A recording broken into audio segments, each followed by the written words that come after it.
युगल गीत। तो आओ अब चलते हुए भगवान का दर्शन करें। व्रजती, ये पड़े भगवान नहीं और खड़े भगवान भी नहीं है, चलते हुए भगवान है। चलते हुए भगवान हमें किसने बता दिया कि भगवान तो अचल होते हैं, ये चलते हुए कैसे? भूल जाते हैं लोग, इसलिए याद दिलाना पड़ता है। वही चलता है और वही नहीं चलता है, एक ही है। और जहाँ तक दृष्टि में आरूढ़ नहीं, वहाँ स्वरूप वो चलता नहीं, वो चलता है। आपको एक बड़े वेदांती की बात सुनाते हैं, बिल्कुल द्वैत की, सगुण की चर्चा सुनना पसंद ही नहीं करते थे। एक बार बोले कि कृष्ण ब्रह्म कैसे? कृष्ण तो दृश्य हैं, परिणामी हैं। मैंने कहा दृष्ट को परिणामी कहकर उसका तिरस्कार क्यों करते हो? उसको नित्य नूतन कहो, हर क्षण नया। आप अनोखे कारण हैं, आप में विकार नहीं होता। रोज पढ़ते हैं कि नहीं विजेंद्र मोक्ष में? मतलब ये है कि जैसे दूध का दही बना लिया, अब दही का दूध नहीं बन सकता, परिणाम हो गया। लेकिन भगवान अपनी शक्तियों के समेत सोए भी रहते हैं, जागते हैं तो सब शक्तियों के साथ संसार क्रिएट भी कर लेते हैं और फिर उसको समेट भी लेते हैं, वो वहीं के वहीं रहते हैं। बोले मैंने इस दृष्टि से अभी तक विचार नहीं किया था, कल विचार करके बताऊंगा। छोटे मोटे आदमी की बात नहीं है, इसलिए मैंने इससे उद्धृत किया। बहुत बड़े हैं कि हम तो यही कहते हैं कि जो दृश्य है सो विकारी है। हम तो रोज रोज यही जपते हैं बाबा, ये दृश्य भी कोई उत्तम वस्तु होती है। इस दृष्टि से ठाकुर जी को दृश्य बना दिया ना। हाँ, तो इस इसलिए वो दृष्टि से विकारी है। अगर वो विकारी है, वो जगत बन गया, तो फिर वो वापस वैसे कैसे बन जाता है अगर परिणामी होता है? आपको सुनाएं, ये दृष्टा और दृश्य का जो विभाग है, ये वेदांत की प्रक्रिया है। अद्वितीय तत्व में दृश्य दृष्टा का विभाग नहीं होता, वो दृग मात्र वस्तु है। वही दृश्य के रूप में भास रही है और वही दृष्टा के रूप में भास रही है। हमेशा कहते हैं ये तुलसी है, दृश्य हो गया हमारा, हम देखने वाले हो गए, और बीच में ये ज्ञान हो गया, ये तुलसी। तो दृष्टा, दृश्य और दृष्ट तीनों एक ही है।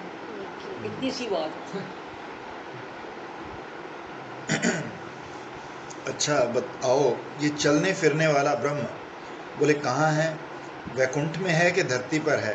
बोले है तो धरती पर। बोले धरती पर ब्रह्म कैसे? ब्रह्म तो वैकुंठ में होगा। तो देखो फिर वही मंत्र याद दिलाते हैं, तद दूरे वैकुंठे तद्वंतिके, यही तो धरती पर है। बोले भाई ये तो निराकार होता है, साकार कैसे? देखो आपको मंत्र का ही ध्यान दिलाते हैं। तो वो तो निराकार आत्मा के रूप में भीतर होता है। बोले ठीक है, इसको मना कौन करता है? तद अंतरस्य सर्वस्य, कह रहे हैं बाहर, ये तो गायों के पीछे पीछे डोल रहा है। तो ये क्यों भूल जाते हो कि तदु सर्वस्यास्य बाह्यता, बाहर भी तो वही है। तो आधे मंत्र को मानो और आधे को ना मानो, तो ये कौन सी बुद्धिमत्ता है? ये कौन सा प्रमाण है?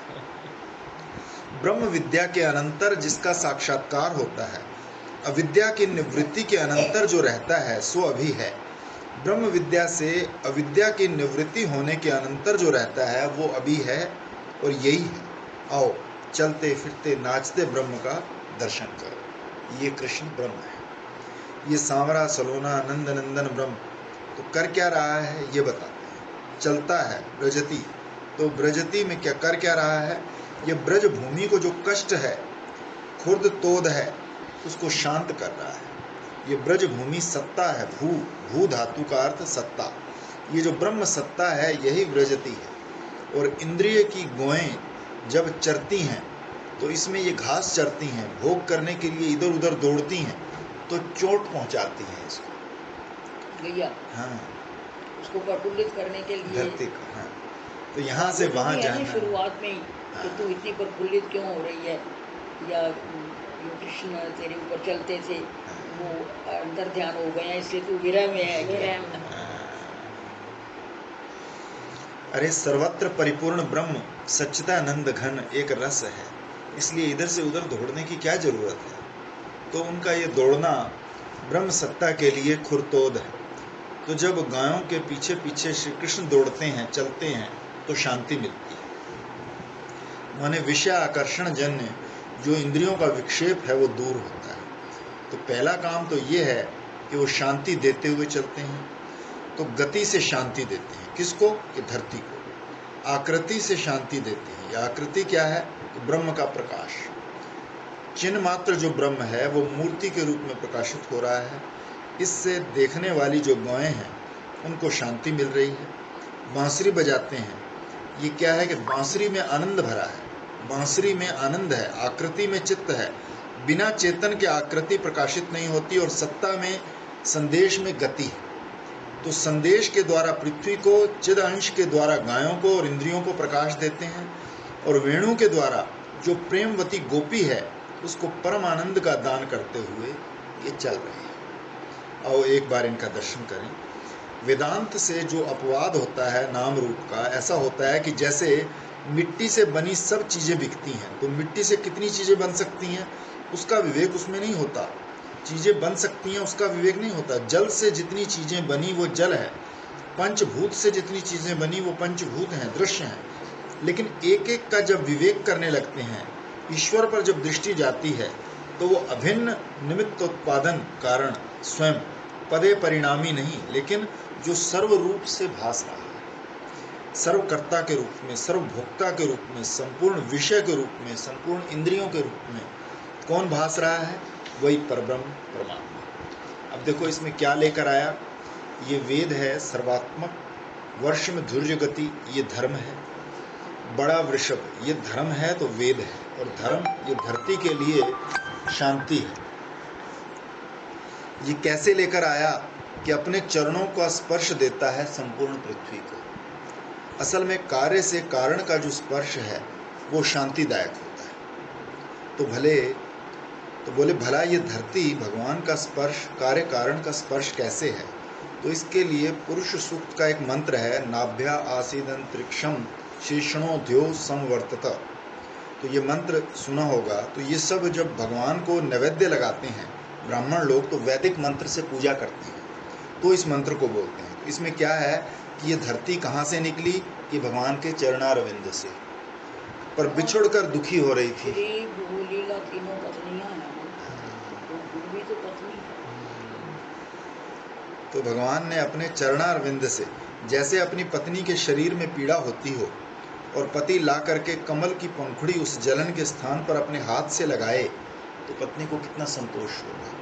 कमल की पंखुड़ी से नहीं, पति के प्रेम से ही उसकी पीड़ा चली जाएगी। तो देखो श्री कृष्ण धरती की पीड़ा को अपने चरणारविंद दल के स्पर्श से दूर कर रहे हैं। बोले भूपति कौन है? लक्ष्मीपति कौन है? लक्ष्मीपति कहने पर कोई सेठ छाती ठोकेगा कि हम लक्ष्मीपति। भूपति कौन है? तो कोई राजा हाथ उठाएगा कि हम हैं भूपति। अरे भाई, तुम्हारे सरीखे भूपति और लक्ष्मीपति धरती के बच्चे हैं, जो धरती की गोद में पैदा होते हैं और उसी में मिल जाते हैं। तुम भूपति नहीं हो, भूपुत्र हो। हाँ। हाँ। माता पृथ्वी पुत्रो अहम पृथ्व्या, वेदों में ये मंत्र आता है। पृथ्वी माता है और हम उसके बेटे हैं। अरे तू भूपति कहाँ से आया? ये तू लक्ष्मीपति कहाँ से आ गया? लक्ष्मी के पति तो एकमात्र भगवान है और पृथ्वी के भी पति एकमात्र भगवान है, वो पुरुषोत्तम है। बीच में जो पति बनते हैं वो जंगली होते हैं, और भगवान के चांटे भी उन लोगों से अच्छे लगते हैं। कितने भूपति और लक्ष्मीपति खाक में मिला गए। भगवान भी नाराज होते हैं कि हमारी पत्नी लक्ष्मी, हमारी पत्नी पृथ्वी, और उनके पति बनते हैं ये बच्चे। भगवान का कोप भाजन होना पड़ता है उनको, अभिमान नहीं करना भूपति होने का, लक्ष्मीपति होने का। इसी से जब पृथ्वी को कष्ट होता है ना, तो भागवत में ये प्रसंग पहले आया कि पृथ्वी का जो दुख है वो भगवान को पहले से मालूम है, इसीलिए वो अवतार लेते हैं कि अपने चरणों से उसका दुख शांत करेंगे। तो जब पृथ्वी को जलन होती है तो भगवान अपने चरणारविंद से उसे शांत करते हैं और विचरण करके यहाँ धर्म स्थापन करते हैं, और वेणु बजा बजा कर वेद की ऋचा बोलते हैं। मैं साम वेद का संगीत हूँ और तू ऋग्वेद की ऋचा है, मैं आकाश हूँ तू धरती है। भगवान अपने संगीत से संपूर्ण विश्व का आलिंगन करते हैं। आनंद वेणु से अपनी पत्नी पृथ्वी का आलिंगन करते हैं। आनंद और सत्ता को एक कर देते हैं, आनंद और ज्ञान को एक कर देते हैं। जहाँ सत्ता और ज्ञान अलग अलग है, चेतन से अभिन्न होकर ही आनंद चेतन होता है, स्वरूप होता है। चेतन से अभिन्न होकर ही सत्ता चेतन होती है, चेतन से भिन्न होकर सत्ता जड़ हो जाती है, और चेतन से भिन्न होकर के आनंद विषय हो जाता है। ये सच्चिदानंद घन, ये सांवरा जो स्वरूप आनंद अंदर है, अगर हम उसके साथ मिलित रहें तो बाहर का आनंद भी चेतन हो गया। अगर अंदर के आनंद को जो कि वास्तव भोगता है, अगर उसको छोड़ के आनंद भोगोगे तो वो विषयानंद हो गया। और अगर उसको साथ लेके भोगोगे तो बाहर भी वही दिखेगा, अंदर भी वही दिखेगा, तो वो प्रेमानंद हो। विषयानंद को प्रेमानंद बनाना हो और भगवान का आनंद बनाना हो तो एक ही तरीका है कि अंदर के आनंद को भी भोगो, बाहर के भी भोगो। वही आनंद जो बाहर है उसमें भी जब भोगो तो सोचो ये भगवान का दिया हुआ है। यदि पति पत्नी एक दूसरे को भगवान समझ के भोगे तो वो भोग नहीं रहेगा, वो आनंद होगा। ये जितने तुम्हारे किस्से हैं, ये रांझा और ये और वो, ये पार्शल आनंद, पूरा नहीं है, क्योंकि इनकी भी फिजिकल कांटेक्ट इतना नहीं होता जितना मानसिक होता। लेकिन तो भी इस पक्षी के भी इतने पंख नहीं कि आकाश तक उड़ जाए। विषय भोग का तो कोई आनंद है ही नहीं। और ये जो मानसिक जोड़े हैं, ये रांझा, इनका एक पंख है, ये थोड़ा उड़ सकते हैं। और जो आत्मा अध्यात्मा का मूल है वो परमात्मा। तो रास में जब नृत्य करते हैं ना भगवान, तो कई रसिकों का मत है कि कृष्ण एक रास में एक ही रूप से हैं और गोपियां थी 16,000, लेकिन नाचने में इतनी शीघ्रता है, उनकी गति में इतना लाघव है। बिल्कुल आप सही कह रहे हो कि जब खुद को आनंद होता है ना तो सब चीज हमें अच्छी लगने लग जाती है। सब प्रत्येक गोपी को यही मालूम पड़ता है कि वो मेरे साथ है। ऐसा समझो कि गोपियां भी नाच रही हैं और कृष्ण भी नाच रहे हैं। कोई कोई तो कहते हैं कि कृष्ण नाचते भी नहीं थे, ऐसा भी वर्णन मिलता है। आप कभी वृंदावन गए हैं झूले के दिनों में? वहाँ बिहारी जी महाराज का बड़ा भारी झूला है, वो 3 लाख वाला झूला है, सोने का झूला। तो मालूम पड़ता है कि बिहारी जी झूले पर बैठकर झूल रहे हैं। बिहारी जी बिल्कुल झूले पर ना बैठते हैं ना झूलते हैं, पर देखने वाले को यही लगता है कि बिहारी जी झूल रहे हैं। बिहारी जी अपनी जगह पर बिल्कुल खड़े रहते हैं। वही त्रिभंग ललित भाव से बांसुरी लिए। त्रिभंग जो है वो भी सच्चिदानंदात्मक है। त्रिभंग जो है वो सत रज और तम नहीं है, वो त्रिभंग ही सच्चिदानंद है। जागृत स्वप्न सुषुप्त जैसे एक ही चेतन को 3 रूपों में दिखा देती है। तो झूलता है झूला, माया मोह वो झूलती है। झूले को हिलाते हैं, आगे पीछे खींचा गया तो झूला हटता और सटता है। हटने और सटने का काम होता है झूले में, और लगता है बिहारी जी झूलते हैं। जब झूला पीछे जाता है तब मालूम पड़ता है बिहारी जी आगे आ रहे हैं, और जब झूला आगे आता है तब मालूम पड़ता है बिहारी जी पीछे जा रहे हैं। ये है भगवान का खेल। तो राधा वल्लभ में भी ऐसा ही होता है। राधा वल्लभ में हमने इसका अनुभव किया, झूले और एक नहीं उसका 2 हो जाते हैं। ये पल्लवी को जो लगन लगी, ये तो योग मार्ग की थी, तो हमारे गुरु भाई जो थे इसके जेठ थे वो भी योग मार्ग के थे। तो हम राधा वल्लभ गए थे, झूले के टाइम आई थी ये और इसकी जेठानी। तो मैंने बोला, मैंने कहा ये एक ही विग्रह है यहाँ, ऐसे राधा रानी का आप आह्वान कर लेते हैं, साथ में एक झूला। जो हम गए तो राधा वल्लभ देखा तो ऐसे दोनों झूलते हुए नजर आने लगे। मैं कभी मैं इनको कहूँ तो ये इनके ऊपर थोपना हो जाएगा, क्योंकि इनको दिखे तो बात बने। तो मेरे को पल्लवी कहती है, ये हम आप तो कहते थे ये एक है, मुझे तो 2 दिख रहे हैं। मैं कहता तेरे पर कृपा होगी, अब वृंदावन से बाहर नहीं जाएगी। तो सब योग वाग छोड़ के फिर वृंदावन बना लिए, घर बना लिए। तो कृपा की बात है। तो ये बड़ी अद्भुत गति है। तो कोई कोई कहते हैं कि कृष्ण रास लीला में नाचते नहीं हैं, गोपियां इतनी तीव्र गति से घूमती हैं, चारों ओर कृष्ण होते हुए वो बीच में, और सबको लगता है वो हमारे सामने। ये कृष्ण का नृत्य जो है ना, श्रुति कहती है ध्यायति इव लोलायति इव, वो ध्यान करता हुआ सा है, वो चंचल होता हुआ सा है। क्या लीला है! तो ये आनंद कृष्ण है। तो कोई कहते हैं रास लीला में श्री कृष्ण जब चलते हैं नाचते हैं तो क्या होता है, एक गोपी, एक कृष्ण, ऐसा समझो, एक घटाकार वृत्ति, एक पटाकार वृत्ति, और दोनों के बीच कौन?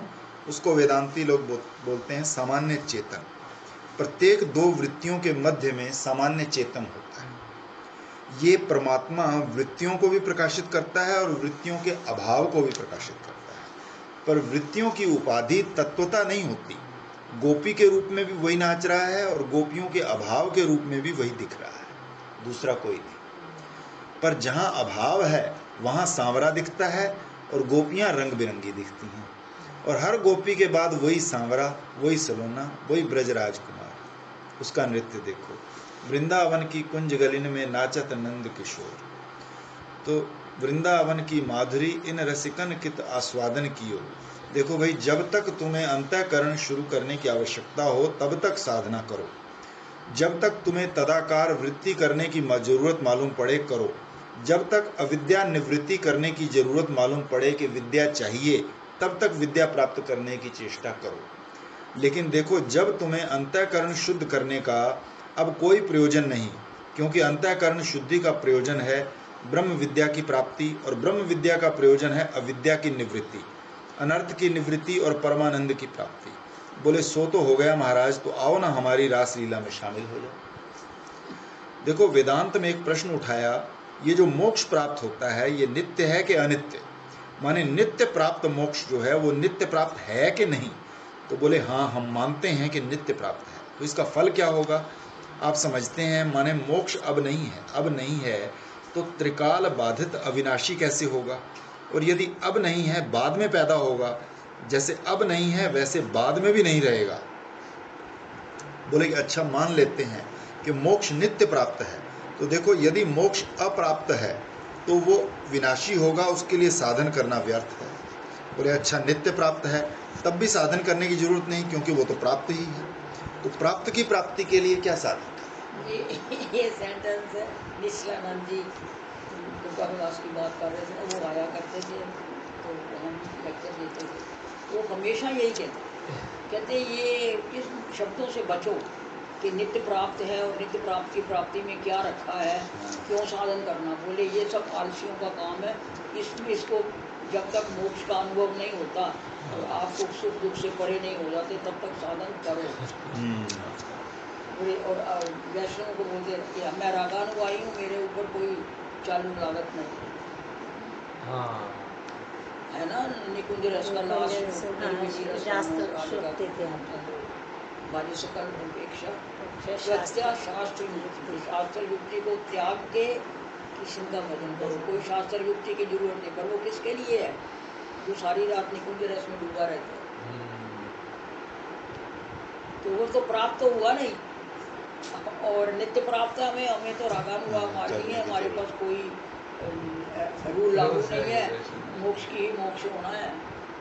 ठीक है, फिर खाओ भी मौत करो। दीदी करना तो पड़ेगा ही, क्योंकि बिना करे तो कुछ होगा नहीं। जिसकी विवेक बुद्धि इतनी तीक्ष्ण है या पूर्व जन्म का संस्कार है, अगर उसको ठाकुर ने कहा अहम ब्रह्मसी और वो ब्रह्म हो गया, उसके लिए ठीक है। लेकिन जब तक उसको अनुभव ना हो कि मुझे मोक्ष प्राप्त हो गया, मैं सुख दुख से परे हो गया, जब तक उसको शरीर मन बुद्धि की कोई भी वृत्ति तंग ना करे और ये सुख दुख से परे वो अपने आप को आनंद स्वरूप अनुभव करे तो ठीक है। लेकिन जब तक वो स्थिति आए ना, तब तक तो साधन करना पड़ेगा। तो ज्ञान होने के बाद भी ज्ञानी की इंद्रियां रहती हैं, बिल्कुल रहती हैं। तो फिर कैसे पता चले ज्ञानी और अज्ञानी का फर्क? इसके लिए नियम बनाने वाला सृष्टि में कोई नहीं है। जहाँ कर्तापन नहीं है वहाँ उसके लिए कायदा कानून नहीं है। कायदा कर्ता के लिए होता है, नियम कर्ता के लिए होता है। जब देखो तीसरा शरीर हमेशा कहते हैं स्थूल सूक्ष्म कारण और महाकारण, जब तक आप महाकारण तक अकर्ता नहीं हो जाओगे, क्योंकि अकर्ता कोई होना बड़ा कठिन है। सदन में अभी तो समझा रही थी कि सोते जागते खाते पीते भी ध्यान रहे कि वही खा रहा है, वही पचा रहा है, मैं नहीं खा रहा, मैं नहीं। जब तक अकर्तापन नहीं आएगा तब तक पूरा काम होगा।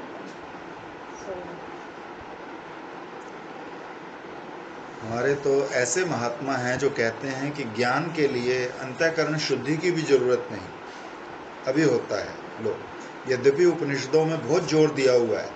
कौस्तुभ नाम का ग्रंथ है संस्कृत भाषा में, जिसके आधार पर हिंदी में तत्व अनुसंधान ग्रंथ बना है।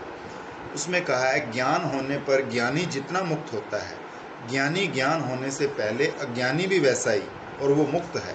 तो ज्ञानी और अज्ञानी का फर्क क्या है? बस इतना ही कि एक जानता है, एक नहीं एक नहीं जानता। जानता। तो जो कहते हैं मैं जानता हूँ कि मैं मुक्त हूँ, उसको इसका अनुभव होना चाहिए। Are you living like a moksha person? अपने को प्रश्न करो। तो नित्यानंद स्वामी ने कहा, यही भेद है कि वो जान गया और वो नहीं जानता।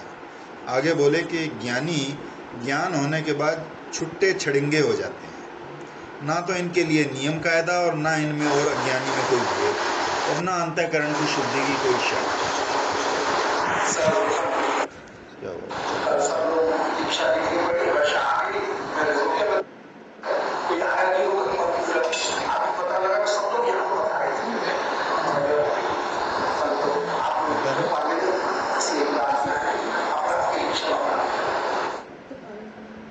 बंद तो खुला किया रह गया होगा।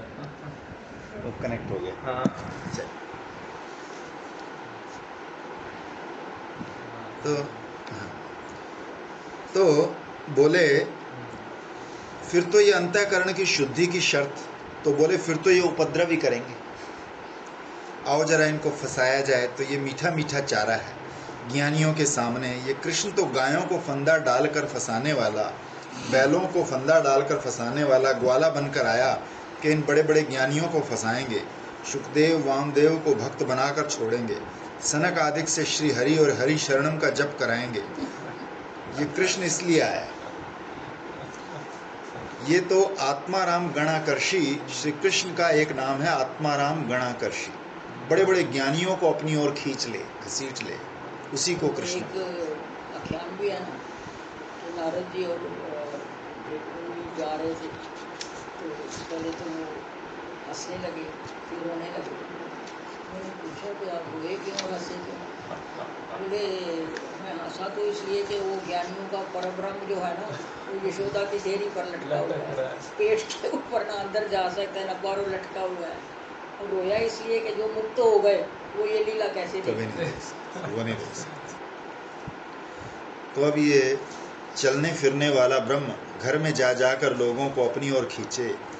लेकिन एक महात्मा तो वो होते हैं जो गंगा किनारे सिद्ध आसन से बैठ करके पीठ की रीढ़ सीधी करके चार हाथ से ज़्यादा आगे ना देखें और ना बिल्कुल सिर सीधा, कौन आया कौन गया कुछ पता नहीं, प्रणाम करने वाले की ओर भी ना देखें, ऐसे हैं।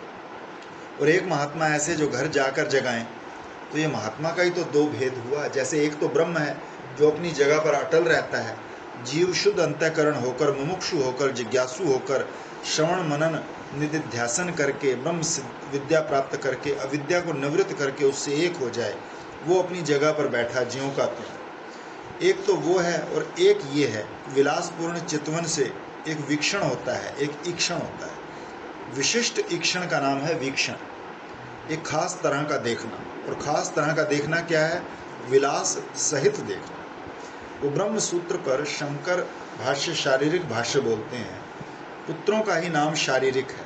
शारीरिक माने शरीर के भीतर रहने वाले जो परमात्मा है उसको दिखाता है। शरीर के भीतर जो जीव है उस जीव में ही परमात्मा को बताने वाला, जीवात्मा के वास्तविक स्वरूप को बताने वाला उस पर भाष्य है शंकराचार्य का। और शंकराचार्य के भाष्य पर भामती टीका है, भामती टीका। भामतीकार वाचस्पति मिश्र परमात्मा की चितवन का वर्णन करते हैं। परमात्मा को एक दिन नींद आई तो नींद में नाक में जो घरघराहट हुई तो उसका नाम वेद हुआ। उसमें वेद अर्थवाद की कल्पना हो गई। तो पुरुष प्रयत्नकृत नहीं है, पुरुष प्रयत्न के शब्द के अर्थ की उत्पत्ति हुई, अर्थ से शब्द की उत्पत्ति हुई। शब्द और अर्थ दोनों नित्य हैं, इनका संबंध नित्य है। तो आँख जब खुली तो पांच भूत सामने दिखाई पड़े, मिट्टी, पानी, आग, हवा, आकाश। तो अपनी नज़र का खेल देखकर मुस्कुराए। तो उनकी मुस्कान से ये इतने प्राणी, पशु, पक्षी, वनस्पति, पुरुष, स्त्री सब के सब निकले। इतने में मानो कुछ श्रम हुआ हो तो फिर आंख बंद कर ली तो महाप्रलय हो गया। मतलब भगवान के आँख खोलने में संसार पैदा हो गया और बंद करने में प्रलय हो गया। इतने में ही सृष्टि बनती बिगड़ती है। ऐसी है उसकी चितवन। महाराज विलासपूर्ण चितवन से जब देखता है तो इससे क्या हुआ कि गोपियाँ कहती हैं इससे हमारे मन में मनोभव के वेग का अर्पण हो गया। अब देखो ये भगवान क्या करता है, मनोभव माने काम, उल्टा सुल्टा अर्थ करने से बड़ी अड़चन पड़ती है। इसका जुदा अगर अर्थ कर दें तो फिर झूठ पर झूठ बोलना पड़ता है। परमात्मा काम देता है तो आप देखो काम दो तरह का होता है। एक तो जो इंद्रियों से विषयों का भोग किया जाता है तो उस भोग के संस्कार चित्त में बैठते हैं और उससे वासना उठती है। तो ये काम तो योगाभ्यास से पैदा हुआ, विषयों का दिया हुआ है, इंद्रियों का दिया हुआ। और एक काम वो होता है कि भगवान जिसको अपने पास बुलाना चाहते हैं उसके मन में अपने लिए देते हैं। इस फर्क को समझ लो, क्योंकि संसार के काम में भी भगवान रहते हैं, ये नहीं समझना कि वहाँ नहीं रहते। काम का नाम सुनकर नहीं भड़कना। जहाँ काम में नियंत्रण आ गया तो नियंत्रण के रूप में अंतर्यामी आया। अंतर्यामी गोप का रूप धर करके काम में प्रविष्ट हुआ, तब काम धर्म अविरुद्ध होगा। काम धर्म अविरुद्ध कब होगा? जब उसमें नियंत्रण होगा, जब उसमें मर्यादा होगी। तो एक तो लौकिक काम में भी ईश्वर प्रवेश करता है तो वो धर्म हो जाता है, और एक काम लौकिक काम नहीं है। अब अलौकिक को समझना पड़ता है, ये नहीं कि ऐसे ही कह दिया कि ये तो अलौकिक है, इसको समझना पड़ता है। ये देखो योगाभ्यास काम आया। अब आपको क्या ईश्वर के समागम का कभी का अभ्यास है? तो इसके संस्कार से ईश्वर विषयक काम आया। ईश्वर आपको कब मिला था? कब आप वैकुंठ में गए थे? कब गोलोक गए थे? किस दिन ईश्वर से मिलकर आए कि उसकी याद ताजी हो रही है और उसका काम सता रहा है, तो अलौकिक हो गया। अलौकिक माने अभुक्त विषयक काम, जो अनादिकाल से जन्म मृत्यु का प्रवाह जो चल रहा है और उसमें भिन्न प्रकार वाली प्रवृत्तियों के मिले, इसमें ईश्वर के साथ भोगाभ्यास का संस्कार है। ईश्वर के समागम का संस्कार है क्या? नहीं है तो अलौकिक हुआ। जैसे इंद्रिय और विषय के संबंध से संस्कार होता है। ये तो संत की कृपा से, शास्त्र की कृपा से, भगवान की कृपा से तुम्हारे मन में एक अनभ्यस्त, एक निर्वासन, एक अविकृत, एक असंस्कृत, एक दिव्य अलौकिक काम का आधान हुआ। ये कौन करता है? ये कृष्ण करता है। जिसके हृदय में ये काम आया कि हम मिलेंगे कृष्ण से। अब संसार में कोई ऐसा पुरुष नहीं है, कोई ऐसी स्त्री नहीं जो हमको भोग जाए। हमको भोगेगा तो वही कृष्ण, और हम भोगेंगे तो उसको। देखो ये संकल्प की दृढ़ता तो देखो, 3 लोक की वासना छूट गई। इसमें ये वैराग्य का परदादा है। लोग काम काम बोलते हैं, समझे क्या चीज़ है? इससे अच्छी स्थिति और क्या होती है? गोपियाँ कहती हैं जब वो अपना काम, स्व विषय का काम हमारे हृदय में देता है, अपनी विलासपूर्ण चितवन से स्व विषय का कामना रह जाती है, सो बात नहीं, संसार ही नहीं रहता है। वो कहती है संसार विषय का कामना कहाँ से रहेगी? संसार ही नहीं रहता है। स्त्री, पुत्र, धन, दौलत, मकान, ये सब तो भूल जाता है, अपने बाल की भी याद नहीं रहती। जिससे सिर की शोभा बढ़े उसको कबर बोलते हैं। कम शिर वरम यस्मात् तद कबरम। सिर जिससे ऊंचा हो जाए, सिर जिससे बड़ा मालूम पड़े, सिर की जिससे शोभा हो जाए, उसे कबर कहते हैं। जैसे ये पुस्तक पर कवर होता है, ऐसे ही वो सिर पर भी ये कवर है। कम मस्तकम वृणोति, ये सिर को, मस्तक को ढकता है, इसलिए इसको कबर बोलते हैं। तो बोले कब जूड़ा खुल गया, कब फूल गिर गए, कब चोटी खुल गई, कुछ पता नहीं लगता। और वसनम वा, कपड़ों का भी पता नहीं चलता। कुंज गतिम गमिता, पेड़ की जैसी हालत होती है वैसी हम हो जाती हैं। अब देखो कृष्ण ने जो दिया काम, उससे ये हालत हुई। अच्छा जरा ज्ञान की बात भी सुनाएं। 5वीं भूमिका से ऊपर जब उठते हैं, 6ठी आती है, 7वीं आती है, वृक्ष एव, इसको कुज गति बोलते हैं। कुज माने वृक्ष, वृक्ष की जो स्थिति होती है वो हो जाती है कृष्ण के प्रेम में। कोई पेड़ को काट दे तो वो गुस्सा नहीं करता, कांपता भी नहीं है। ये प्रेम में ऐसे मग्न है कि चाहे कोई कुछ करे, ये तो पेड़ है, कुछ असर नहीं पड़ता, माने निष्ठा पक्की हो गई। कुछ गति का अर्थ है निष्ठा पक्की हो गई। ब्रह्म जो है वो संपूर्ण वृक्ष के समान अचल रहता है, उसी अचल से ये मिल गया। दूसरे ऐसी गाढ़ी स्थिति होती है कि कब्र की तो चर्चा छोड़ो, वस्त्र का भी पता नहीं चलता। जीवन मुक्त की ऊंची अवस्था का जहाँ वर्णन है, वहाँ देह है कि देह गिर गया, इसका पता ज्ञानी पुरुष को चलता ही नहीं। गोपी को अपने वस्त्र का नहीं पता चलता। असल में ये वासना ही वस्त्र है। सारी वासनाएं जैसे सांप केंचुली छोड़ देता है, ऐसे श्री कृष्ण विषयक भाव जब हृदय में आते हैं तो जैसे केंचुली छूट जाती है, ऐसे वासनाएं छूट जाती हैं। ये सारा कब्र मर्यादा है, धर्म की मर्यादा वो छूट जाती है। वृक्ष की स्थिति प्रपंच का आभान हो जाता है। कैसे कि कृष्ण का प्रेम, वो सच्चिदानंद घन प्रेम जब हृदय में आता है। ये बात पता है किसने बोली? किसने बोली ये वाली बात? गुरु जी ने बोली है आपके लिए सेम यही बात, जो पढ़ा है ना, जीवन मुक्त पुरुष के लक्षण।